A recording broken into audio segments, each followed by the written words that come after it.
नमस्कार, मैं निशात अहमद आपका स्वागत करता हूं आपके अपने ही चैनल जीएस ऑनलाइन पर। तो इस वीडियो में साथियों मैट्रिक क्लास 10th का नन हिंदी लेकर आया हूं, जो कि मोस्ट वीवीआई क्वेश्चन है और ये प्रश्न बार बार मैट्रिक एग्ज़ाम में पूछे जाते हैं। आप पिछले प्रीवियस क्वेश्चन उठाकर देखेंगे तो नन हिंदी में ये सब प्रश्न बहुत बार पूछा जाता है और बार बार पूछा जाता है। इसलिए इन प्रश्नों को और इन उत्तरों को आप बिल्कुल ध्यानपूर्वक देखें और जहां तक हो सके आप नोट्स बनाते चलें। तो वीडियो शुरू करने से पहले आपसे रिक्वेस्ट है कि वीडियो को लाइक ज़रूर कर दीजिएगा। तो सबसे पहला प्रश्न है, ईर्ष्या तू न गई मेरे मन से किसकी रचना है? ईर्ष्या तू न गई मेरे मन से किसकी रचना है? तो आप लोगों में जो भी व्यूअर्स हैं इसमें से बहुत सारे लोगों को पता भी होगा, मगर ईर्ष्या का अर्थ क्या होता है? ईर्ष्या का अर्थ होता है घमंड, जलन। ईर्ष्या का अर्थ होता है घमंड, जलन।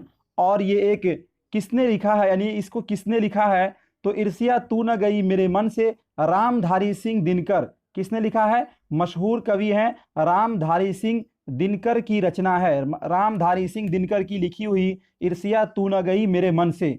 अगला प्रश्न है कि ईर्ष्या क्या है? ईर्ष्या क्या है? तो इसका उत्तर होगा ईर्ष्या मनुष्य का चारित्रिक दोष ही नहीं बल्कि आनंद भी में बाधक है। यानी जिसके दिल में घमंड होता है वो खुशी में भी उसके वो बाधक रोक डालता है। तो ईर्ष्या मनुष्य का चारित्रिक दोष ही नहीं बल्कि आनंद में बाधक है। अगला प्रश्न है, प्रश्न नंबर 3, ईर्ष्या से बचने का क्या उपाय है?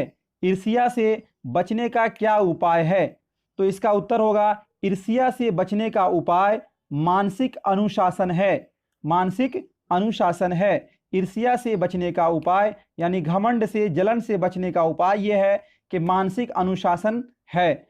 अगला प्रश्न है 4 नंबर में, ईर्ष्या का क्या काम है? ईर्ष्या का क्या काम है? तो ईर्ष्या का काम जलाना है। यानी घमंड काम है किसी को देखकर जलना, तो ईर्ष्या का काम है जलाना।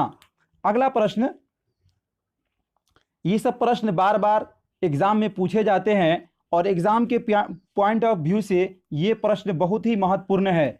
अगला प्रश्न है, बच्चे की दुआ किसकी रचना है? बच्चे की दुआ किसकी रचना है? तो उत्तर है इसका कि बच्चे की दुआ मोहम्मद इकबाल की रचना है। बच्चे की दुआ मोहम्मद इकबाल की रचना है। अगला प्रश्न है 6 नंबर में, बच्चे की दुआ क्या है? बच्चे की दुआ क्या है? मतलब यह है कि बच्चे की दुआ क्या है? तो बच्चे की दुआ एक प्रार्थना गीत है। बच्चे की दुआ एक प्रार्थना गीत है जिसको हम लोग हम्द भी बोलते हैं, मुनाजात बोलते हैं, वही। अगला प्रश्न है 7 नंबर में, बच्चे ने अल्लाह से क्या प्रार्थना की है? बच्चे ने अल्लाह से क्या प्रार्थना की है? यानी बच्चे की दुआ जो गीत है उसमें बच्चों ने अल्लाह से क्या प्रार्थना की है? तो लब पे आती है दुआ बन के तमन्ना मेरी, ज़िंदगी शमा की सूरत हो खुदाया मेरी। ये मोहम्मद इकबाल, अल्लामा इकबाल की लिखी हुई प्रार्थना है। तो इसमें बच्चे ने क्या दुआ की है? तो बच्चों ने अल्लाह से प्रार्थना की है कि उसे बुराई से बचाएं और सही राह पर चलने की प्रेरणा दें। बच्चों ने अल्लाह से प्रार्थना की है कि उसे बुराई से बचाएं और सही राह पर चलने की प्रेरणा दें।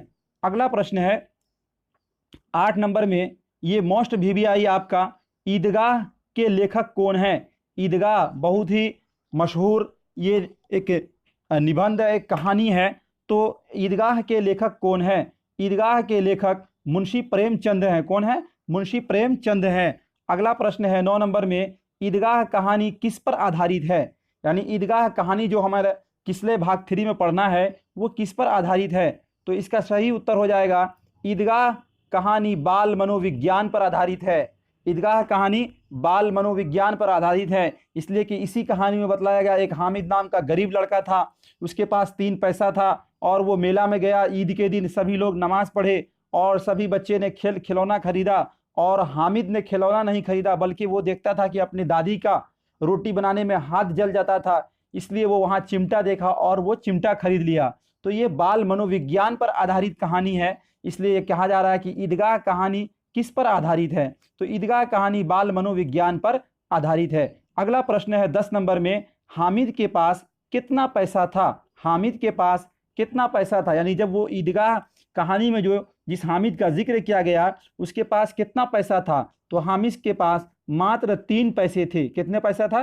3 पैसा था। अगला प्रश्न है 11 नंबर में, हामिद अपनी दादी के लिए मेले में क्या खरीदता है? हामिद अपनी दादी के लिए मेले में क्या खरीदता है?